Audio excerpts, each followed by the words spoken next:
நம்ம கையை பிடிச்சிட்டு வளர்ந்த அண்ணாவோ அக்காவோ தங்கையோ தம்பியோ அந்த உறவு எவ்வளோ புனிதமானது இல்லை? அது ஞாபகம் இருக்கா உங்களுக்கு?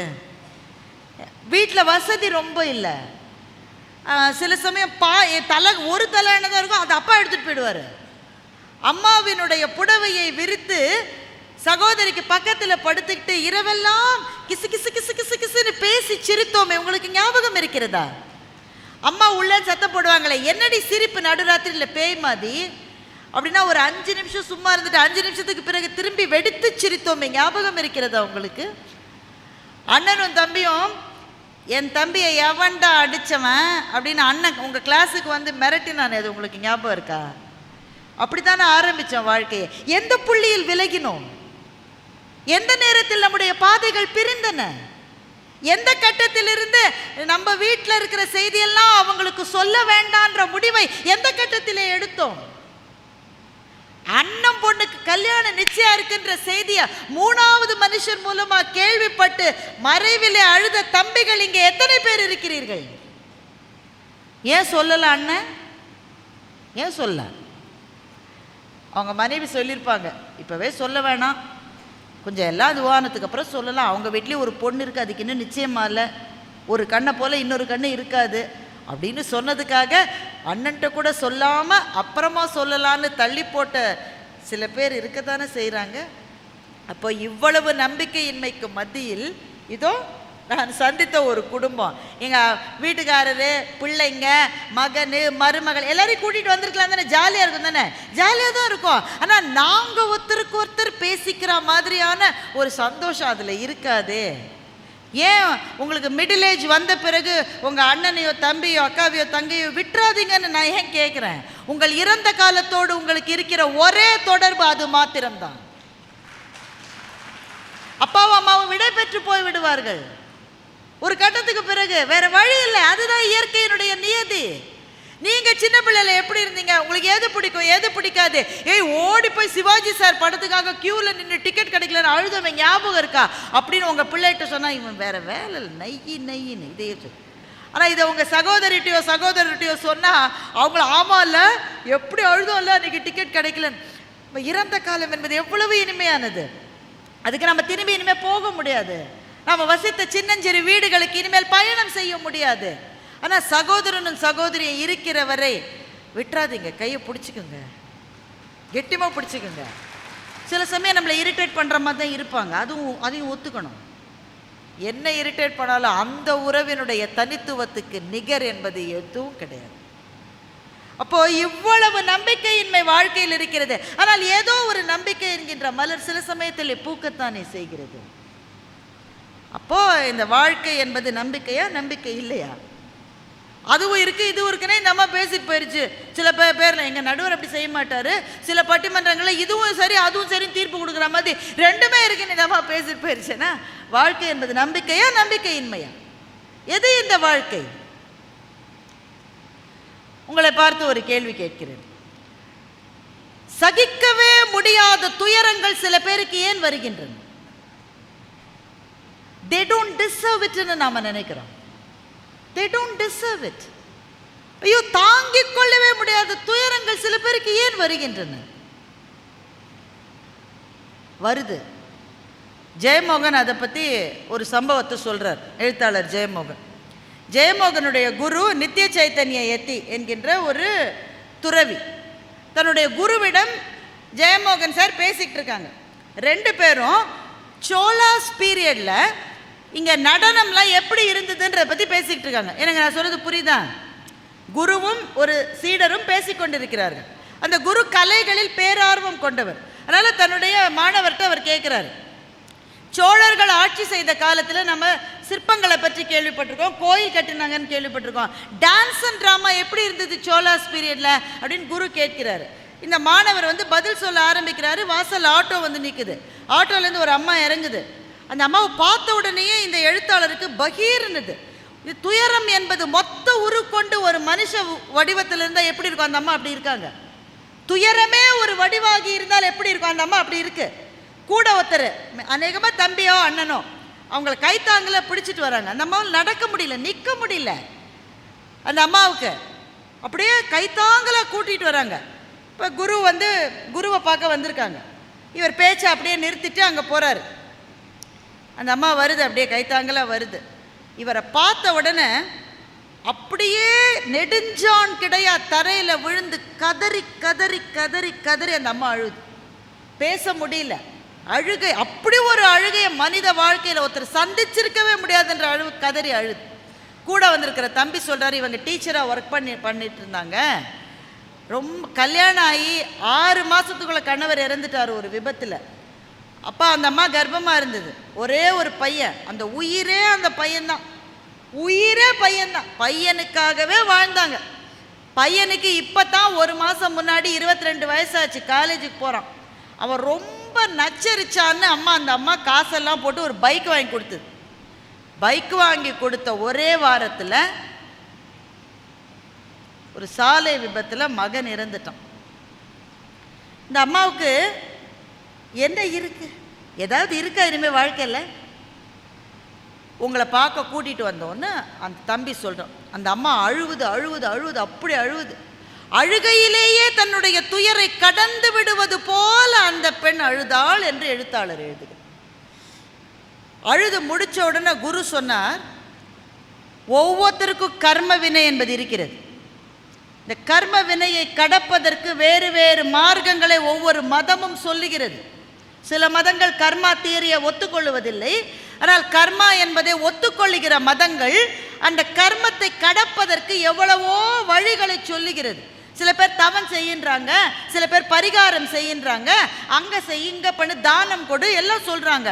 ஆனால் சில பேருக்கு அவர்களின் துயரத்தின் மூலமாகவே அவர்களினுடைய கர்ம வினையை கடக்க வேண்டும் என்பது விதியினுடைய ஒரு செய்கை. துயரத்தின் மூலம் கர்மாவை கடக்க முடியும் என்றால் உனக்கு அதுதான் விதிக்கப்பட்டிருக்கிறது, மகளே எழுந்து நில் என்று குரு சொல்லுகிறார். அந்த அம்மா அதை கேட்டுட்டு எழுந்து நிற்குது. அவர்கிட்ட இருந்த ஒரு கல்லை கொடுத்துக்கிறாரு. இது நான் இமயமலையிலிருந்து வந்த கல், இது சால கிராமம் போல் நினச்சிக்க, உன்னோட பூஜை அறையில் வச்சுக்க, இது உனக்கு ஏதோ ஒரு விதமான நம்பிக்கையை கொடுக்கும், உன்னுடைய வாழ்க்கையில் இந்த துயரத்தை நீ கடந்து செல்வாய் அப்படின்னு சொல்கிறாங்க. அந்த அம்மா இப்போ கொஞ்சம் ஆறுதலான மாதிரி இருக்குது. ஏன்னா முன்னாடி நடக்கவே முடியல, இப்போ உட்காந்துருக்கு, தண்ணியை குடிச்சிக்குது. நான் வரேன்னு கும்பிடு போட்டு ஆட்டோவில் ஏறி போயிடுச்சு. எழுத்தாளர் பார்த்துட்ருக்கார்ல, அவருக்கு அப்படியே விம்மி விம்மி வருது. இப்படி ஒரு துயரத்தை கொடுத்த கடவுளுக்கு ஏதாவது கருணை இருக்கா? கருணையே வடிவமானவன்னு கடவுளை சொல்கிறோமே, அது உண்மையா? அந்த கடவுள் இருக்காரா இல்லையா? அப்படி அவர் இருக்காருன்னா இப்படி ஒரு துயரத்தை ஒரு பெண்ணுக்கு கொடுக்க முடியுமா? எங்களால் தாங்கவே முடியாத துயரங்களை எங்களுக்கு கொடுக்காதே கடவுளே, எங்களால் தாங்க முடிந்த துயரங்களை மாத்திரமே எனக்கு கொடு. இந்த வாசகத்தை சொன்னது யார் தெரியுமா? ஷாஜகான் இந்த வாசகத்தை சொல்லியிருக்கிறார். நீங்கள் தாஜ்மஹாலுக்கு போனால் ஷாஜகானின் கல்லறையின் மீது ஒரு உருது வாக்கியம் பொறிக்கப்பட்டிருக்கும். அந்த உருது வாக்கியத்தினுடைய பொருள் என்ன நான் கேட்டேன், இதுதான் பொருள். ஷாஜகானை போல இந்தியாவை கட்டியாண்ட ஒரு பேரரசன் தன்னுடைய எபிடாஃப், தன்னுடைய கல்லறை வாசகமாக எதை எழுதி வைத்திருக்கிறார் என்றால், எல்லாம் வல்ல பரம்பொருளை எங்களால் தாங்க முடிந்த துயரங்களை மாத்திரம் எனக்கு கொடுங்கள், எங்களால் தாங்க முடியாத துயரங்களை கொடுக்காதீர்கள் என்பதை ஒரு மாபெரும் பேரரசன் எழுதி வைத்திருக்கிறான் தன்னுடைய கல்லறையில் என்று சொன்னால், இந்த எழுத்தாளருக்கு அதுதான் ஞாபகம் வந்தது. எந்த ஒரு வதை கூடத்திலே போட்டு நம்மை வதைப்பது போல ஏதோ ஒரு கருணையற்ற கரம் நம்மை வதைக்கிறதா என்ற கேள்வி வந்தது. அவர் அப்படியே உறைந்து நிற்கிறார். அவருக்கு பேச முடியல எழுத்தாளருக்கு. குரு இப்போது எழுத்தாளரை பார்த்து கேட்கிறார், எங்க விட்டோம், சோலாஸ் பீரியட்ல டான்ஸ் அண்ட் டிராமா இருந்ததா இல்லையான்னு கேட்கிறார் குரு. இந்த மாணவருக்கு புசு புசு புசு புசுன்னு கோபம் வந்தது. குரு அதனால அடிக்க முடியாது. கோபத்தை எப்படி காட்டுவது குருவிடம்? சொல்லிட்டாரு, நீ மனுஷனாயா, நீ மனுஷனாயா? ஒரு அம்மா இப்படி அழுதுட்டு போயிருக்கு, நீ ஏதோ விட்ட இடத்துல இருந்து டிஸ்கஷனை நீ தொடர்ற, நீ மனுஷனான்னு கேட்டு கோச்சிட்டு கிளம்பிட்டார். இந்த குருவே எனக்கு வேணாம், கிளம்பிட்டார். பஸ் ஸ்டாப் மட்டும் போனார். அவன் சொல்லிட்டா கடைசி பஸ் போயிருச்சுன்ட்டான். வேற வழியில் இங்கே தான் திரும்பி காலையில் முதல் பஸ்ஸை பிடிக்கணும். திரும்பி வந்துட்டார். ஆனால் குருவோட பேசலை, ஏன்னா கோவம். குரு அதே புன்னகை மாறாத முகத்தோடு, என்ன திரும்பி வந்துட்டியா, பஸ் இல்லையா, இந்த இவர் பதில் சொல்லலை. குரு சொல்கிறார், என் மேலே கோவமா? இவர் சொல்ல, கோவமா? என்ன கேட்குறீங்க நீங்கள்? இந்த அப்படி வந்து அழுதுட்டு போகுது. உன்னுடைய துயரத்தாலே உன்னுடைய கர்ம வினையை நீ கடக்க முடியும்னு என்னவோ பெரிய போதிசத்துவர் மாதிரி அவருக்கு அட்வைஸ் பண்ணிட்டு அந்த அம்மா போனவன உங்கள் கண்ணில் ஒரு துளி தண்ணீர் வரலையே, நீங்கள் அப்புறம் என்ன குரு? நீங்கள் அந்த அம்மாவினுடைய வேதனையை பார்த்து உங்கள் கண்ணிலிருந்து ஒரு கண்ணீர் சொட்டு கண்ணீர் வரலன்னா நீங்கள் எப்படி குருவாக இருக்க தகுதி உள்ளவர் அப்படின்னு எழுத்தாளர் பொங்கி எழுறார். குரு அவரை பார்த்து கேட்கிறார், நீ என்ன நினச்சிக்கிட்டு இருக்க? நான் ஒரு சன்னியாசி. துறவினா உண்மையான துறவி. துறவி மாதிரி ஆடம்பர வாழ்க்கை வாழ்கிற துறவி கிடையாது, உண்மையான துறவி. இன்னைக்கு அவங்க கண்ணிலிருந்து ஒரு சொட்டு கண்ணீர் வருது, அதை பார்த்து நானும் அழறேன். நாளைக்கு எவனோ ஒருத்தர் சிரிச்சுக்கிட்டே வருவான், அவனை பார்த்து நான் சிரிக்கணுமா? அப்போ துறவின்றவன் யார் தெரியுமா? ஒரு கண்ணாடி திரைக்கு இந்த பக்கத்திலிருந்து வாழ்க்கையை பார்ப்பது போல மனிதர்களை பார்ப்பது தான் ஒரு துறவியினுடைய பணி என்று அவர் சொன்னார். இதை வாங்கிக்கிறதுக்கு நமக்கு நிறைய சக்தி வேணும். நம்ம என்ன நினைக்கிறோம்? மற்றவனுடைய துயரத்தை பார்த்து ஒரு சொட்டு கண்ணீர் வடிக்காதவன் மனுஷனாகவே இருக்க முடியாது. ஆனால் உண்மையான துறவிகள், அந்த துயரத்தையும் கடந்து போனவர்கள் மாத்திரமே உண்மையான துறவிகளாக இருக்க முடியும். இப்போ நான் இந்த சம்பவத்தை நான் படித்தேன். இதை படிச்சுட்டு மூடி வச்சுட்டு நான் யோசித்து பார்க்குறேன், நம்மில் யாராலாவது அப்படி இருக்க முடியுமா என்று நான் யோசித்து பார்க்கிறேன். ஒரு துயரத்தை கடந்து நின்று அதை பார்க்கிற பார்வை நமக்கு வருமா? ஐயா பேசிக்கிட்டப்போ, துரை ஐயா பேசிக்கிட்டப்போ சொன்னார், மிகப்பெரிய துயரங்களுக்கு ஆளானவர்களுக்கு எந்த காரணத்தினாலும் இயற்கை மிக நீண்ட ஆயுளை கொடுத்து விடுகிறது என்று சொன்னார். இதை வாங்கிக்க ரொம்ப கனமான ஒரு செய்தி, ரொம்ப கனமான ஒரு செய்தி. ஆனால் மிக கொடிய தனிமையில் உழலுகிறவர்கள் மிக நீண்ட ஆண்டு வாழ்கிறார்கள். நல்லா இருந்துட்டு இருக்கிற ஒரு குடும்பத்தில் மிக இளைய வயதிலே மரணங்கள் நிகழ்கின்றன. அப்போ இந்த வாழ்க்கை என்பதில் நம்பிக்கை இருக்கிறதா இல்லையா? இப்போ ஜென் புத்திசம் கதை ஒன்றுக்கு போகலாம். ஏன்னா நமக்கு விடை தெரியாதப்போ வேற யார்ட்டையோ தான் கேட்கணும். நமக்கு விடை தெரியல, வேற யார்ட்டையோ தான் கேட்கணும். ஒரு ஜென் குரு, அவர் பேர் இக்யூ. அவர் ஜாலியாக தமாஷ் பண்ணிக்கிட்டே இருப்பார். தமாஷ் பண்ணிக்கிட்டே இருக்கிற குருவின் பெயர் என்ன? இக்யூ. இக்யூட்ட ஒரு பெரும் வணிகர் போனார். அவர் வீட்டில் அப்போ தான் ஒரு பிள்ளை பிறந்திருக்கு. ரொம்ப நாள் கழித்து அவருக்கு பிள்ளை பிறந்திருக்கு. இக்யூட்ட போய் கேட்டு, எங்கள் வீட்டில் இப்போ தான் ஒரு பிள்ளை பிறந்திருக்கு, நீங்கள் ஒரு வாழ்த்து மாதிரி ஏதாவது சொல்லுங்கள். இக்யூ படப்படன்னு எழுதி கொடுத்துட்டார். இவர் ரொம்ப பத்திரமா அதை வந்து வீட்டில் சாமி ரூமில் வச்சு எல்லாம் வணங்கிட்டு அதை படிச்சா நல்ல வாழ்த்து வாசகமாக இருக்கும் அப்படின்னு சொல்லிட்டு அதை படித்து பார்க்குறாரு. இக்யூ என்ன எழுதியிருந்தார் தெரியுமா? தாத்தா இறந்தார், மகன் இறந்தான், பேரன் இறப்பான் அப்படின்னு எழுதிட்டார். உடனே இந்த ஆளுக்கு எவ்வளோ கோவம் வந்திருக்குன்னு மட்டும் யோசிப்பாங்க. எங்கள் ஒரு இடத்துல நம்ம நல்ல சொல்ல வேண்டாம், அவச்சொற்களை சொல்லலாமா? நல்ல மங்கள சொற்களை தானே சொல்லணும். அல்லையோ போய் சண்டை. என்ன ஏதாவது பிரச்சனை? ஒன்றும் இல்லை. சரி, நான் அவ்வளவு நேரமாக பேசிட்டேன் அப்படின்னு வடிவேலு மாதிரி கேட்கணும். இவர் சண்டைக்கு போகிறாரு இக்யூட்ட. நான் உன்னை வாழ்த்து சொன்னால் நீ என்னையா இந்த மாதிரி ஒரு அவச்சொல்ல நீ எழுதி கொடுத்துருக்க. சார், நான் அவச்சொல் எழுதலையே, நான் வாழ்த்து தானே எழுதியிருக்கேன்னாரு இக்யூ. என்னையா வாழ்த்து எழுதியிருக்க? தாத்தா இறந்தாரு, மகன் இறந்தாரு, பேரன் இறப்பான்னு எழுதி, இது வாழ்த்தா? இக்யூ சிரித்து கொண்டே சொன்னார், இது இந்த ஆர்டரில் நடக்கணும்னு நான் சொல்லுவதே ஒரு வாழ்த்து தான் என்று இக்யூ சொன்னார். அப்போ வாழ்க்கையின் கடும் துயரங்கள் வருகிற போது நாம் செய்ய வேண்டியது ஒன்று தான். அந்த துயரங்களிலிருந்து நம்மை கொஞ்சம் தனிமைப்படுத்தி கொண்டு அந்த துயரத்தை பார்க்க முடியுமா என்கின்ற ஒரு மனநிலையை நமக்குள் வளர்த்து கொண்டால் பெரும் கடும் துயரங்களிலிருந்து நம்மால் மீண்டு வர முடியும். அதுக்கு இது கொஞ்சம் டீப்பான விஷயம். ஏன்னா இவ்வளோ நேரம் ஜாலியாக பேசியாச்சு. நம்ம முடிக்கிற போது நீங்கள் எடுத்து சென்று போவதற்கான ஒரு சிந்தனையை கொடுக்கணும். நம்ம வாழ்க்கையில் எப்பவுமே 2 மனநிலைகளில் தான் இருக்கும். கரெக்டாக? ஒன்று இன்பம் அல்லது துன்பம். பெரும்பாலும் துன்பத்தில் தான் இருக்கும். உண்டா இல்லையாங்க? எங்கள் அலுவலகத்தில் பணிபுரிந்த ஒருத்தர் என்னோட ரொம்ப வயதில் மூத்தவர். அவர் ரிட்டையர் ஆகிட்டார். ரிட்டையர் ஆகி 10 வருஷம் ஆயிடுச்சு. அவரை சமீபத்தில் நான் சந்தித்தேன். அவரெல்லாம் படியில் இருந்தபோது எப்படி இருப்பார் தெரியுமா? அப்படியே சிங்கம் மாதிரி இருப்பார். அவரை யாராவது ஒரு கேள்வி கேட்ட முடியாது. நீங்கள் அந்த மாதிரி நிறைய பேர் நீங்கள் சந்திச்சிருப்பீங்க. ஒரு அப்படியே பொம்மனும். நாங்கள்லாம் அப்போல்லாம் ரொம்ப ஜூனியர். நான்லாம் அவரை பார்த்தாலே நாங்கள் அப்படியே 4 ஸ்டெப்ஸ் பேக்குன்னு பின்னாடி போயிடுவோம். அவர் எதிரிலே நாங்கள் நிற்க மாட்டோம். அவருடைய கேபின் வாசல்லையே தவம் கிடைக்கணும். அப்பாயின்மெண்ட் இருக்கும், ஆனால் வாசல்லையே தவம் கிடைக்கணும். அவர் காலே அரைக்கால் கண்ணால் நம்மளை பார்த்து அப்படின்னாக்க நம்ம போச்சு, அப்பாயின்மெண்ட் போச்சு, அடுத்த நாள் தான் வரணும். அப்படி இருந்தார். ரிட்டையர் ஆன பிறகு அவரை கன்சல்டன்ட் அது இதுன்னு 2-3 வருஷம் வச்சுருந்தாங்க. அதுக்கப்புறமா ஐயா எதுக்கு ஃபேர்வெல் நடத்துகிறாங்கன்னு நினைக்கிறீங்க? அலுவலகத்துலலாம் எதுக்கு இங்கே ஃபேர்வெல் நடத்துகிற? மாலையை போட்டு உன்னை போல் உண்டா, நீதான் இந்திரன் நீதான் சந்திரன், வீடு மட்டும் கொண்டு விடுறாங்க. எதுக்கு? திரும்ப நீ வந்துடக்கூடாதுன்றதுக்காக. இது புரியாமல் சில பேர் ஃபேர்வெல்லில் சொன்னதை சீரியஸாக எடுத்து அடுத்த நாள் ஆஃபீஸ்க்கு போய் நிற்காதீங்க, அவமானப்படுவீங்க. இவருக்கு ரிட்டையர் ஆகி கொஞ்சம் கொஞ்சமாக பிள்ளைங்கள்லாம் வேறு வேறு நாட்டுக்கு போயிட்டாங்க. மனைவி சீரியலில் முழுகிட்டாங்க. இவருக்கு வாழ்க்கையில் எதுவுமே இல்லை செய்யறதுக்கு. அவர் என்கிட்ட கேட்டார், இந்த வாழ்க்கையில் ஒன்றுமே அர்த்தம் இல்லை. நான் வாழ்ந்த வாழ்க்கை என்ன, உடல் எல்லாம் நல்லா இருக்குது, ஒன்றும் பிரச்சனை இல்லை அவருக்கு, பட் செய்யறதுக்கு ஒன்றுமே இல்லை. நான் எப்படி வாழ முடியும்? நான் சொன்னேன், உங்களுக்கு என்ன சார் பிரச்சனை?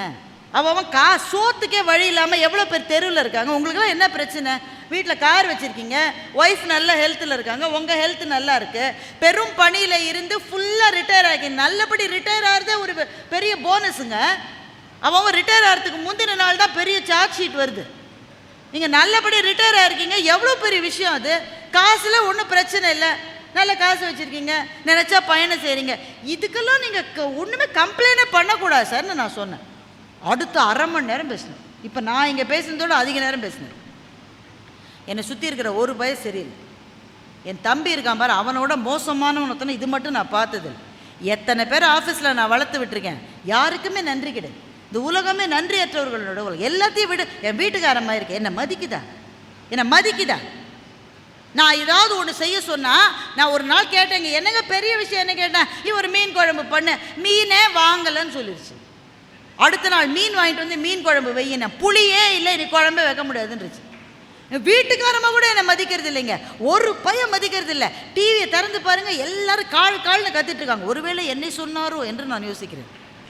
டிவியை திறந்து பாருங்கள், கால்னு யாராவது கத்திக்கிட்டே இருக்காங்க. ரேடியோவை பாருங்க, சலன்னு யாராவது பேசுகிறாங்க. ஒரு படம் சரியில்லை, ஒரு அரசியல்வாதி சரியில்லை, ஐபிஎல்னு ஒன்று விளையாடுறாங்களே, இவெல்லாம் கிரிக்கெட் ஆகுங்க, இவெல்லாம் உருப்பிடுவானா, இவெல்லாம் விளங்குவானா. அந்த காலத்தில் கவாஸ்கர் விளையாடினாரு, நாங்கள் பார்த்தோம். 45 நிமிஷம் கம்ப்ளைண்ட் பண்ணாருங்க. அவர் இந்த உலகத்தில் கம்ப்ளைண்ட் பண்ணாத ஜீவராசியே கிடையாது. அத்தனை பற்றியும் கம்ப்ளைண்ட் பண்ணார். இப்போ இவர் என்ன மனநிலையில் இருக்கார்? துன்பம். ஏன்னா அவரை சுற்றி இருக்கிற எல்லாமே அவருக்கு துன்பம் தான். மிகச்சில பேர் இன்பத்தில் இருப்பாங்க. என்ன அன்றைக்கி தான் அவங்களுக்கு பிஸ்னஸில் ஏதாவது ஒரு இது கிடச்சிருக்கும். அவன் விரும்பின பொண்ணு சரின்னு சொல்லியிருப்பா. எவ்வளோ பெரிய விஷயம் பாருங்கள். அவன் விரும்பின பொண்ணு சரின்னு சொல்லியிருப்பா. வீட்டுக்காரமாக மரியாதையாக நடந்திருக்கும். ஒரு நாள் அவங்க பிள்ளைங்க அவங்கள மதிச்சிருப்பாங்க. இந்த மாதிரி எதாவது நடந்தால் மகிழ்ச்சி. இந்த 2 மனநிலையில் தானே நம்ம இருக்கோம் எப்பவும். ஆனால் உண்மையில் துன்பங்களை கடப்பதற்கான 3வது மனநிலை ஒன்று உண்டு. அதன் பெயர் வெறுமை. துன்பமும் இல்லை, எனக்கு இன்பமும் இல்லை. அப்படி எப்படிங்க இருக்க முடியும்?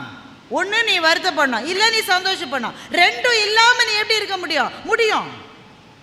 அந்த மனநிலைக்கு பெயர் வெறுமை. இதை நான் சொல்லல, மகாகவி பாரதி சொல்றார். தோன்றி மறைவது வாழ்க்கை, இதில் துன்பமொடு இன்பம் வெறுமை என்ற 3ல் எதுவரினும் களிமூழ்கி நடத்தல் பரமசிவ முக்தி என்று மகாகவி பாரதி சொல்லுகின்றார். தோன்றி மறைவது வாழ்க்கை. என்ன லைன் இல்லை அது? என்ன லைன் அது? தோன்றி மறைவது வாழ்க்கை. எப்படிலாம் வாழ்ந்தவங்க எங்க இருக்காங்க இன்னைக்கு? இதில் துன்பமொடு இன்பம் வெறுமை அப்படின்ற 3வது மனநிலையை மகாகவி பாரதி சொல்றாரு. மகாகவி பாரதி இதை யார்கிட்ட இருந்து கத்துக்கிட்டாருனாக்க, குள்ளச்சாமின்ற ஒரு சாமியார்ட்ட இருந்து கத்துக்கிட்டார். இந்த குள்ளச்சாமி பார்க்கவே ரொம்ப குளிக்காது, அழுக்கு துணிலாம் கட்டி மூட்டையா தூக்கிக்கிட்டு எப்போ பாரு அங்கே இங்கேயும் ஓடிக்கிட்டே இருக்குமா குள்ளச்சாமி. பாரதி ஒரு நாள் இந்த குள்ளச்சாமிகிட்ட போய், சாமி என்ன அழுக்கு துணியெல்லாம் மூட்டையாக கட்டிட்டு போயிட்டே இருக்க அப்படின்னு பாரதி கேட்டிருக்காரு. குள்ளச்சாமி சொன்ன, நான் வெளியில் சுமக்கிறேன், நீ உள்ள சுமக்கிறியே அப்படின்னு குள்ளச்சாமி சொல்லிடு. இது பதிவு, இது பாரதியின் வாழ்க்கையில் இது நடந்தது. நம்ம உள்ள எவ்வளோ சுமந்துட்டு இருக்கோம்ல. சரி, எல்லாரையும் பார்த்து ஒரே ஒரு கேள்வி, நாம் யார்? நான் என்பது யார்? நான் பாரதி, நான் ஒரு பெண்ணு, நான் 2 குழந்தைகளுக்கு தாய், நான் ஒரு அலுவலகத்தில் பணிபுரிகிறேன், நான் ஒரு பேச்சாளர், இன்றைக்கு பொள்ளாச்சி தமிழிசை சங்கத்திலேருந்து நான் விருது வாங்கிறேன். இதெல்லாம் நான் தானே, இது எல்லாமே நான் தான். ஆனால் இது மட்டும்தான் நானா? இது மட்டும்தான் நானா? இதை தாண்டி எனக்கு ஏதாவது இருக்கா இல்லையா? அப்போ நாம் என்பதே என்னன்னா, நான் முன்னாடியே சொல்லிட்டேன் இதெல்லாம் கொஞ்சம் டஃப்பாக இருக்கும். ஆனால் பொள்ளாச்சின்றதுனால நம்பி இதை பேசுகிறேன். எங்கள் ஊர்லலாம் இதெல்லாம் நான் பேச முடியாது. அந்த அம்மா இவ்வளோ நேரம் பேசிச்சு ஒரு ஜோக் கூட சொல்லலைன்றாங்க. கடைசியில் தலைப்பை இப்படி கொடுத்துட்டு நான் ஜோக் சொல்ல முடியாது. அந்த கேள்விக்கு வர்றேன் திரும்ப. நாம் என்பதே ஒன்று நம்முடைய கடந்த கால ஞாபகங்கள் அல்லது வருங்காலத்தை பற்றி நமக்கு இருக்கிற கனவுகள். இது 2 இல்லாமல் நான் என்பதே கிடையாது நமக்கு. நீங்கள் கொஞ்சம் யோசிச்சு பாருங்க. ஒரே ஒரு தனியாகவே இருக்க முடியாது சார். இன்றைக்கி இருக்கிற இந்த செல்ஃபோன் யுகத்தில் ஒரு நிமிஷம் தனியாக இருக்க முடியாது. அப்பாடான்னு உட்காந்து அப்போ தான் 5 மெசேஜ் வருது. உடனே ஒரு அம்மா ஃபோன் பண்ணுது. ஃபோனை எடுத்தோமா பளிச்சுன்னு பேசணுமா? முடியுமா? நீங்களே யாருக்கா கால் பண்ணுறீங்க சார், அர்ஜென்ட்டாக ஃபோன் பண்ணுறீங்க, என்ன வருது? கேஒய்சி புதுப்பித்தல் மற்றும் உறவினர்களுக்கு உடம்பு சரியில்லை என்று அழைத்தல், இதெல்லாம் சைபர் ஒரு ஆள் சொல்லி முடித்து அதை அடித்து அந்த அம்மா அலோன்றதுக்குள்ள நீங்களே கட் பண்ணிவிடுவீங்க. அதை நிம்மதியாக ஒரு ஃபோன் பண்ண முடியல, ஒரு இடத்துல உட்கார முடியல நமக்கு. அப்படியே உட்காந்தாலும் உடனே வீட்டுக்காரர் கூப்பிட்றாரு, ஏம்மா ஒரு டீ போடக்கூடாது? இப்போ தான் போட்டேன், இன்னும் அந்த பாத்திரத்தையே கழுவலை. இது நீ இன்னைக்கு சாப்பிட்ற 7வது டீ அப்படின்னு சொல்ல முடியுதா? வர்றேன் அப்படின்னு எந்திரிச்சு போக வேண்டியது. அதே மாதிரி தான் கணவருக்கும். அவர் வராரு, ஏம்மா சாப்பிட என்ன இருக்கு? ஏம்மா சாப்பிட என்ன இருக்கு? ஏன் கத்துறீங்க? அவர் கத்தலை, கதறாரு பாவம். ஏன்னா இவர் இந்த மாதிரி டிவியை பார்த்துட்டு இருக்கு. ஒரே ஒரு நிமிஷம் தனித்திருந்தால் நம்முடைய சிந்தனை எதை நோக்கி செல்லுகிறது என்று பாருங்கள். ஒன்று, நேற்றைய காயங்களின் மீது நம்முடைய கைப்பட்டு நம்மை நாமே வருடிக் கொள்ளுகின்றோம், அல்லது நாளைக்கு வரப்போகின்ற எதையோ நினைத்து அச்சப்படுகின்றோம். So either we are thinking about the past or we are thinking about the turbulence in the future. நாளைக்கு இருக்கிற ஏதோ ஒரு தத்தளிப்பு, ஐயோ இந்த அம்மா இன்னும் முடிக்கவே இல்லையே, இங்கே வேறு சாப்பாடு பண்ணியிருக்காங்களா இல்லையான்னு தெரியலையே, நான் வீட்டுக்கு போய் சோறு இனிமேல் செஞ்சு பொங்கி, இந்த எண்ணம் வராதவங்க யார் இருக்காங்க? இங்கே இருக்குல்ல, கட்டாயமாக இருக்கு. நம்முடைய மனம் என்பது இந்த நொடியில் நிற்க முடியும் என்றால் அதை விட பெரிய விடுதலை கிடையாது என்பதைத்தான் மகாகவி பாரதி சொல்லுகிறார். இந்த நொடிக்காகவே நாம் வாழ்ந்த ஒரு தருணம் உங்கள் வாழ்க்கையில் இருக்கிறதா? உடனே அடுத்த கணத்துக்கு போயிட்டோம்ல. நாளைக்கு ஒரு கல்யாணத்துக்கு போனோம், என்ன சாரி கட்டுறது? இந்த மெஜெண்டா கலர் சரியா 3 தடவை கட்டியாச்சு. அது வேறு சில பேருக்கு நல்ல ஞாபகம் வச்சுக்கிட்டு கேட்குது. மேடம், ஒரு அம்மா ஒரு இடத்துல பேசினேங்க, பேசிட்டு இறங்கின உடனே 10 பேர் நம்மளை சூழ்ந்துட்டா நமக்கு ஒரு கெத்தா இருக்குமா இல்லையா? நியாயமாக சொல்லுங்கள், நீங்கள் இருக்குமா இருக்காதாங்க? என்னங்க இவ்வளோ கம்மியாக தலையாட்டுறீங்க? கால் எது கத்துறோம் நாங்களா? யாரோ 2 பேர் இறங்கின உடனே மேடம் நல்லா பேசுனீங்க சொல்லுவாங்க தானே. அப்போ ஒரு அம்மா நின்றுக்கிட்டே இருந்தது. எனக்கு நல்லா பேசினது, ஆனால் நிஜமாக இன்றைக்கி நல்ல பேச்சு, எனக்கு நம்ம மனசுக்கு தெரியும் தானே, நல்ல பேச்சு. பேசிட்டு இறங்கின உடனே, மேடம் உங்கள் பேச்சை கேட்டு என் வாழ்க்கையே புத்துணர்ச்சி பெற்று ஏதாவது சொல்லுவாங்கன்னு போனால், அந்த மாதிரி உங்கள்கிட்ட கொஞ்சம் தனியாக பேசணுச்சு. சரி, தனியாக கூட்டிகிட்டு போய் பாராட்ட போகிறேன், திரும்பலாம் நம்பிடாதீங்க, இனிமேல் தனியாக கூட்டிகிட்டு போய் பாராட்ட போகிறாங்கன்னு தனியாக போனேன். அந்த அம்மா சொல்லிச்சு, உன்னை விட எனக்கு வயசு அதிகம், உனக்கு நான் அறிவுரை சொல்லலாம். ஸோ என்ன அறிவுரை? நான் திருக்குறள் ஏதாவது தவறாக சொல்லிவிட்டேன்னா, சிலப்பதிகாரத்தில் ஏதாவது பிழை செய்து விட்டேன்னா, நமக்கு பக்கு பக்குன்னு இருக்கும்ல, நம்ம தான் பேசினதில் தப்பாக. அந்த அம்மா சொல்லுது, நானும் 10 வருஷமாக பார்க்குறேன், இந்த செயினை நீ மாற்றவே இல்லை. இதே செயினை 10 வருஷமாக நீ போட்டுட்ருக்க. சரி கம்மலையாவது மாற்றுவேன் நான் பார்க்குறேன், அதையும் நீ மாற்ற மாட்டேங்கிற. இதெல்லாம் ஒரு ஒரு அலங்காரம் செஞ்சுக்க உனக்கு தெரியாதா?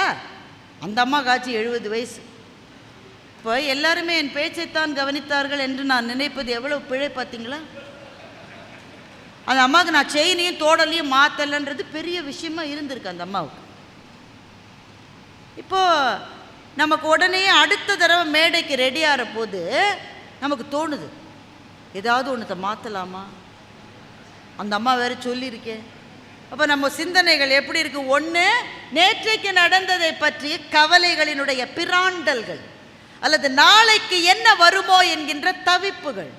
இந்த கவலையினுடைய பிராண்டல்களுக்கும் நாளையினுடைய தத்தளிப்பை பற்றிய சில அவநம்பிக்கைகளுக்கும் இடையிலேயே வாழ்ந்து ஒரு முழு வாழ்க்கையையும் கழித்து விடுகின்றோம். 80 வருஷம் 90 வருஷம் வாழறோம்.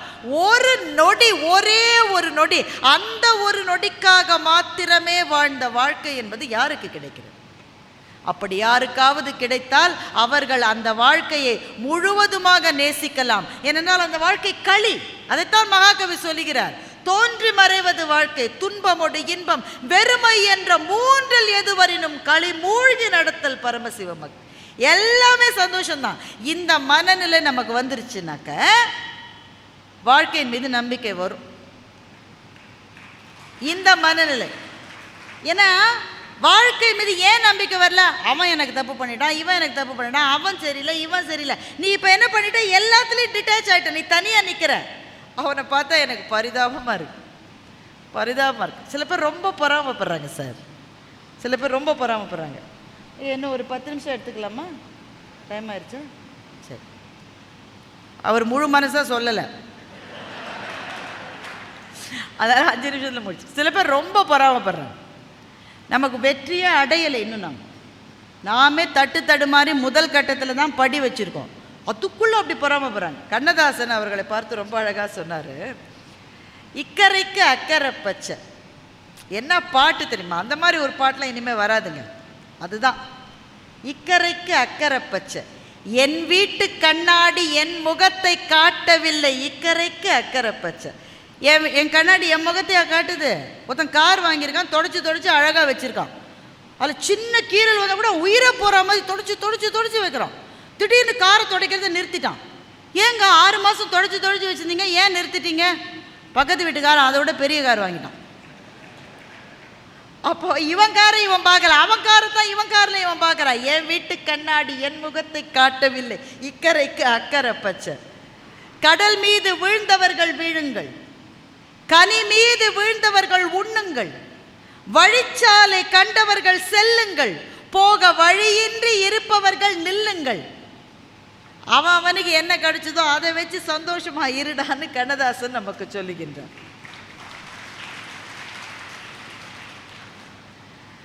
நமக்கு கிடைச்ச வாழ்வு என்பது அவன் போட்ட பிச்சை. அறியாத மானிடர்க்கு அக்கறையில் இச்சை, இக்கரைக்கு அக்கறை பச்சை என்று கண்ணதாசன் அந்த பாடலை முடிக்கின்றான். என் வீட்டு கண்ணாடி என் முகத்தை காட்டாத வாழ்க்கையை வாழுகிற வரையில் நமக்கு வாழ்க்கையில் எப்படி நிம்மதி இருக்கும்? அப்போ நமக்கு துரோகம் செய்தவர்கள், நம்மை விரும்பாதவர்கள், பொறாமை கொண்ட எல்லாம் இருப்பாங்க. ஏன்னா வாழ்க்கை என்பது எல்லாம் சேர்ந்தது தான். அதைத்தான் ஐயா சொன்னார். மயக்கமா? ஆமாம். கலக்கமா? ஆமாம். மனதிலே குழப்பமா? ஒரு அட்வர்டைஸ்மெண்ட் வரும். தலைவலியா? ஆமாம். மூக்கடைப்பா? ஆமாம். இருமலா? ஆமாம்ப்பா. ஆமாம். எது கேட்டாலும் நமக்கு இருக்கிற மாதிரியே இருக்கும். நமக்கு மயக்கமா? ஆமாம். கலக்கமா? ஆமாம். மனதிலே குழப்பமா? ஆமாம்ப்பா. ஆமாம். வாழ்க்கையில் நடுக்கமா? ஆமாம். வாழ்க்கை என்றால் 1000 இருக்கும், வாசல் தோறும் வேதனை இருக்கும். வந்த துன்பம் எதுவென்றாலும் வாடி நின்றால் ஓடுவது இல்லை. சரி, துன்பம் ஓடலை, அப்போ நான் எது செய்யணும்? கண்ணதாசன் சொல்றார், உனக்கும் கீழே உள்ளவர் கோடி, நினைத்து பார்த்து நிம்மதி நாடு. நினைத்து பார்த்து மகிழ்ச்சி நாடுன்னு சொல்லல. அதுதான் கண்ணதாசன். எனக்கு கீழே இவ்வளோ பேர் இருக்கான்னு நீ மகிழ்ச்சி அடைஞ்சா நீ ஒரு நாளும் மகிழ்ச்சியாக இருக்க மாட்ட. ஆனால் நிம்மதி வரலாம். சரி, கஷ்டம்தான், ரிட்டையர் ஆகிட்டேன்னா வருத்தம்தான். ஆனால் ஒவ்வொருத்த வயசான காலத்தில் காசும் இல்லாமல் இருக்காங்களே, அவங்கள விட நான் எவ்வளவோ பெட்டர் என்று நினைக்கிற போது நெஞ்சத்தில் ஒரு அமைதி வருகிறது அல்லவா? நிறைவாக எந்த நம்பிக்கையின்மையையும் மாற்ற வல்லது ஒன்றே ஒன்று தான், ஒன்றே ஒன்று தான். அதைத்தான் வள்ளுவன் சொன்னான். ரொம்ப தெளிவாக சொன்னான், ரொம்ப சுருக்கமாக சொன்னான், ரொம்ப தெளிவாக சொன்னான். தனக்கு உவமை இல்லாதான் தாழ் சேர்ந்தார் கல்லால் மனக்கவலை மாற்றல் அரிது என்று. எந்த கவலையும் கடவுள்கிட்ட போய் கேட்டு பேரம் பண்ணால் நடந்துருன்னு நினைப்பது எந்த விதத்திலும் பக்தி அல்ல. பக்தி என்பது ட்ரீட்டி கிடையாது. நான் 5 தேங்காய் உடைக்கிறேன், என் பக்கத்து வீட்டுக்காரனுக்கு ஃப்ராக்சர் ஆகணும்னாக்கா கடவுள் அதை செஞ்சிட்டான்னு வைங்க. அவர் எவ்வளவு குறைவான கடவுள் இல்லை, அவர் எவ்வளவு குறைவான. நீங்கள் கேட்குறீங்க, அந்த ஆள் எப்பவுமே எனக்கு டார்ச்சர் கொடுத்துக்கிட்டே இருக்கான், நான் உனக்கு 10 தேங்காய் கூட உடைக்கிறேன், அவனுக்கு ஒரு காலாவது உடையும், அதை கடவுள் செஞ்சுட்டான்னு வைங்களேன், உங்களுக்கே கடவுள் மேலே மரியாதை கம்மியாயிரும். கடவுளினுடைய நீதி என்கின்ற துலாக்கோல் இருக்கிறதே, அதனுடைய முள் ஒரு கணம் கூட பிசகுவதில்லை நண்பர்களே. கடவுள் வகுத்த நீதி என்கின்ற துலாக்கோலினுடைய முள் மீது நம்பிக்கை வையுங்கள். அப்ப எனக்கே இந்த கஷ்டம் வருதுன்னா எனக்கு தெரியாது என்பதை தவிர வேறு பதிலே அதற்கு கிடையாது. இல்லை, உங்களுக்கு தெரியும், மனசுக்குள்ள தெரியும், ஏதோ ஒரு வினை உறுத்து வந்து ஊட்டும், ஏதோ ஒரு வினை உறுத்து வந்து ஊட்டும். அல்லது எனக்கு தெரியவே இல்லை, எனக்கு ஏன் இந்த கஷ்டம் வரலன்னா இயற்கையின் முன்பு சரணடைவதை தவிர நாம் என்ன செய்ய முடியும்? இதற்கு ஏதோ ஒரு காரணம் இருக்கு. ஆனால் ஒரே ஒரு விஷயத்தில் நம்பிக்கை வைக்கலாம். நான் ஆரம்பித்த இடத்துலயே வந்து தான் முடிக்க போகிறேன். அந்த சோல்ஜர் தினம் உடற்பயிற்சி செய்கிறான்ல, சாதாரண உங்களுக்கு தெரியுமா ஆர்மியில் இருக்கிறவங்களுக்கு என்ன உடற்பயிற்சின்னு உங்களுக்கு தெரியுமா? அந்த ரைஃபிளை தூக்கிக்கிட்டு 45 நிமிஷம் ஓடணும். இந்த ரைஃபிளை தூக்க வேண்டாம், பார்த்தாலே நம்ம ஆள் பாதி பேர் மயக்கம் போட்டு விழுந்துருவோம். தூக்க முடியாது, வெயிட்டுனா வெயிட். அது அதை தூக்கிக்கிட்டு ஓடுறான், கார்த்தால ஓடுறான். மத்தியானம் எந்த இடத்துல தீவிரவாத தாக்குதல் நடந்ததோ அந்த இடத்துல போஸ்ட் பண்ணுறாங்க அவனை. அவன் காலையில் ஓடும்போது ஒய்ஃபுக்கு ஃபோன் பண்ணுறான், இப்போ ட்ரைனிங்கில் இருக்கேன், மத்தியானத்துக்கு மேலே பேச முடியாது, பாப்பாவுக்கு என்னோடய முத்தங்களை கொடுத்துட்டு நான் அப்புறம் பேசுகிறேன். எப்போ பேசுவீங்க? அந்த பொண்ணு கேட்குமா கேட்காதா? எப்போ பேசுவீங்க? ஐ ரியலி டோன்ட் நோ, தெரியாது. திரும்ப அந்த நம்பர்லேருந்து கால் வருமானதே தெரியாது. ஆனால் அந்த ஃபோனை கட் பண்ணிவிட்டு அவன் ரைஃபிளை தூக்கிக்கிட்டு பயிற்சிக்கு ஓடுறான். பயிற்சிக்கு ஓடி முடிச்சுட்டு அவன் கொடுக்குற 2 சப்பாத்தியை சாப்பிட்டுட்டு எந்த இடத்துல நேற்றைக்கு பயங்கரவாத தாக்குதல் நடந்ததோ அந்த இடத்துக்கு போய் அவன் நிற்கிறான். அவன் மனசுல என்ன இருக்கு? அவனை பார்த்து நம்ம தெரிஞ்சுக்க வேண்டியது ஒரே ஒரு விஷயம்தான், நான் விழலாம், ஆனால் எதற்காக நான் வாழ்ந்தேனோ அது விழாது. அப்ப எதற்காகவாவது வாழ வேண்டும். சிற்பி ஐயாவை நீங்க கேளுங்க, உங்களோட தெய்வம் என்ன? அவங்க குல தெய்வம் என்னன்னு எனக்கு தெரியாதுயா. நிச்சயமா ஒரு தெய்வம் இருக்குன்னு நான் நம்புறேன். ஆனா அதையும் விட பெரிய தெய்வம் அவரை ஆட்கொண்டு இருக்கிறது. அந்த தெய்வம் அவருக்கு பக்கத்திலேயே இருக்கு. அவர் துயருகிற சமயங்களில் அது நீவி விடுகிறது, அவருக்கு தூக்கம் வராத சமயங்களில் அது அவரை தூங்க வைக்கிறது. அந்த தெய்வத்தின் பெயர் இலக்கியம், அந்த தெய்வத்தின் பெயர் கவிதை. ஒரு பேச்சாளர் பேசுறாங்க, நான் பேர் சொல்ல விரும்பல. அவர் கேட்குறாரு, ஆடியன்ஸை பார்த்து கேட்குறாரு, கல்வியின் தெய்வம் எது? நம்ம ஆடியன்ஸ் சொல்லுவாங்க இல்லையா, சரஸ்வதின்னு சொல்கிறாங்க. அப்போ உலகத்திலே புத்திசாலி யாரு? ஐன்ஸ்டீன். ஐன்ஸ்டீனுக்கு சரஸ்வதினாலே யாருன்னு தெரியாது, அப்போ கல்வியின் தெய்வம் சரஸ்வதின்னு எப்படி சொல்கிறீங்கன்னு அவர் கேட்குறாரு. இந்த கேள்வி புத்திசாலித்தனமான கேள்வியாக கூட இருக்கலாம். ஆனால் நம்ம சரஸ்வதியை மாத்திரமா கும்பிடுறோம், அவள் கையில் இருக்கிற வீணையும் நம்ம கும்பிடுறோம். அவ கையில் ஒரு புக் வச்சிருக்கால, அதனால எந்த புத்தகத்தின் மீது கால் பட்டாலும் பதறி கால்களை எடுத்துக்கொள்கிறோம். பேப்பர் தானே, பேப்பர் தானே, கசக்கி போடுற பேப்பர் தானே. பேப்பரில் கால் பட்டுச்சுன்னா எங்கள் அப்பாவும் அம்மாவும் துடிச்சு போவாங்க. ஐயோ சரஸ்வதி கால், சரஸ்வதி அது சரஸ்வதி பூஜை ரூமில் வீணையோடு இருக்கு. ஆனால் பேப்பரில் கால் பட்டால் கூட பதறி காலை எடுக்கிறோம். சார் ஆலமரத்தை கும்பிடுறோம் சார், பாம்பை கும்பிடுறோம் சார், காளமாட்டை கும்பிடுறோம் சார். இதிலெல்லாம் கடவுள் இருக்கான்னு ஒருத்தர் கேட்டா நம்முடைய பதில் என்ன? இதுல மாத்திரம் இல்லைங்க, எல்லாத்துலேயுமே கடவுள் இருக்கு என்பதை தவிர நம்மிடம் பதிலே கிடையாது. அப்போ ஒரு உருவத்தை வணங்குகிறோம் என்றால் அந்த உருவத்தை வணங்கல, அந்த உருவம் எதை ரெப்ரசன்ட் பண்ணுதோ அதை நாம வணங்குறோம். கல்வியை வணங்குகிறோம், கலைகளை வணங்குகின்றோம், செல்வங்களை வணங்குகின்றோம், அன்பை வணங்குகின்றோம், அருளை வணங்குகின்றோம், காதலை வணங்குகின்றோம், கருணையை வணங்குகின்றோம். அதனால்தான் எங்க வள்ளுவன் சொன்னா, அறிவினான் ஆகுவதுண்டோ பிரிதின் நோய் தன்னோய் போல் போற்றாக்கடை. உனக்கு எதை பத்தியா ரொம்ப வருத்தமா இருக்கா, ரொம்ப அப்செட்டா இருக்கியா, வாழ்க்கையில நம்பிக்கையே இல்லையா, ரெண்டு விஷயத்த செய்யுங்க. ஒன்று, என்னைக்காவது உங்களுக்கு உதவி செஞ்சு உங்களுக்கு ஃபோன் பண்ணி நன்றின்னு சொல்லி பாருங்க, அதுக்கப்புறம் உங்க நாளே பிரைட் ஆயிடும். Gratitude is a healer. நன்றி உணர்வு என்பதை போல ஆறுதல் மருந்து எதுவுமே கிடையாது. யாருமே ஹெல்ப் பண்ணாமல இவ்வளோ தூரம் வந்திருக்கோம். யாரோ ஒருத்தர் நமக்காக ஹெல்ப் பண்ணாங்கல்ல, அவங்க எங்கே இருக்காங்கன்னு தெரியாது, தேடி பிடிச்சி, ஐயா நான் காலேஜில் படித்தப்போ நீங்கள் தான் ஐயா பணம் கட்டினீங்க, அப்படியா தம்பி எனக்கு ஞாபகம் இல்லையா, ஐயா உங்களுக்கு நன்றி சொல்கிறதுக்கு தான் ஐயா கால் பண்ணேன். ஃபோனை வச்சுட்டு அவருக்கு சந்தோஷம் இருக்கோ இல்லையோ, நன்றி சொன்னோம் உங்களுக்கு எவ்வளோ சந்தோஷம் இருக்கும் தெரியுமா. Gratitude is a healer. அதே மாதிரி கடைக்கோடியில் இருக்கிற யாரோ ஒருத்தனுக்கு ஏதோ ஒன்றத்தை கொடுத்து பாருங்களேன், வாங்கினவனுக்கு பெரிய சந்தோஷம் இருக்காதுங்க. கொடுத்தவனுக்கு இருக்கிற சந்தோஷம் வாங்கினவனுடைய சந்தோஷத்தை விட அதிகம். அப்போ நம்பிக்கையின்மை என்பது ஒரு கூரிய கத்தி, அதனுடைய நுனியில் தான் நாம் நிற்கின்றோம். ஆனால் அதற்கு பிறகு வாழ்க்கையை திரும்பி பார்த்தால் தான் தெரிகிறது இந்த வாழ்க்கை எவ்வளவு அபூர்வமானது என்று தெரிகிறது. ஒன்று நீங்கள் செய்வேனா, ஒரு நாள் அஸ்தமனத்தின் போது சூரியனை போய் பாருங்க.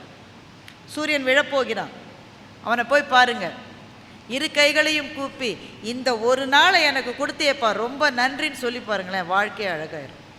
நமக்கு கிடைத்திருக்கிற ஒவ்வொரு நாளும் அழகானது. நமக்கு கிடைத்திருக்கிற உறவுகள் குறைகள் இருந்தாலும் கூட மிக அழகானது. நமக்கு கிடைத்திருக்கிற வாழ்க்கை என்பது அபூர்வத்திலும் அபூர்வம். இதை சொல்லுவதற்கு எல்லாரையும் விட எனக்கு தகுதி இருக்கிறது. முடிய போகிற தருணத்திலிருந்து திரும்ப வாழ்க்கைக்குள் வந்த எனக்கு அந்த தகுதி இருக்கிறது என்று நான் நினைக்கின்றேன். கையிலே கிடைக்காத ஒன்று இந்த வாழ்க்கை, கையிலே கிடைக்காத ஒன்று இந்த நாள். இந்த நாளை சந்தோஷமாக வாழ்ந்தால் இனி எல்லா நாளும் மகிழ்ச்சியாகவும் நம்பிக்கையாகவும் இருக்கும். வாழ்க்கை என்பது சுமக்கப்பட வேண்டிய ஒரு சிலுவை அல்ல. வாழ்க்கை பாதை என்பது கல்வாரி மலை பாதையும் அல்ல. அது ஒவ்வொரு நாளும் பூக்கள் மலருகின்ற ஒரு அபூர்வமான செடி, ஒவ்வொரு நாளும் புது நீர் ஊறுகின்ற சுனை, ஒவ்வொரு நொடியும் நிறம் மாறுகின்ற ஒரு மேகம். இப்படி வாழ்க்கையை பார்க்க ஆரம்பித்தால் நம்பிக்கை என்ற பூ ஒவ்வொரு நாளும் பூக்கும். 2 நாட்களுக்கு முன்னால் நாம் அத்தனை பேரும் நம்பிக்கையின்மையின் எல்லையில் நின்றிருந்தோம். ஆனால் இன்றைக்கு இந்த தேசம் ஒரு பதிலடி கொடுக்கும் என்கின்ற ஒரு நம்பிக்கை நம்முடைய மனத்துக்குள்ளே வந்திருக்கிறது. 1.5 வருஷம் முன்னால் இனிமேல் இவள் பேசுவாளா மாட்டாளா என்று யூடியூப் சேனல்களுடைய விவாதத்துக்கு நடுவில் நான் மருத்துவமனையில் படுத்திருந்த போது இவள் பேசுவாளான்னு தெரியாது என்று என்னுடைய கணவர் நின்றிருந்தார். ஆனால் இன்றைக்கு நான் கிளம்பி வருகிற போது சிற்பி ஐயாவின் கையால் ஒரு விருதை வாங்குவதற்காக பொள்ளாச்சி வருகிறேன் என்று நான் சொன்னேன். எனவே நாளை என்ற ஒன்றை நம்புங்கள். நம்பிக்கையும் நல்ல நினைவுகளும் நம்மை வாழ வைக்கும். இந்த தகவல் உங்களுக்கு பிடிச்சிருந்தா லைக் பண்ணுங்க, உங்க ஃப்ரெண்ட்ஸுக்கு ஷேர் பண்ணுங்க, மறக்காம எங்க சேனலுக்கு சப்ஸ்கிரைப் பண்ணுங்க.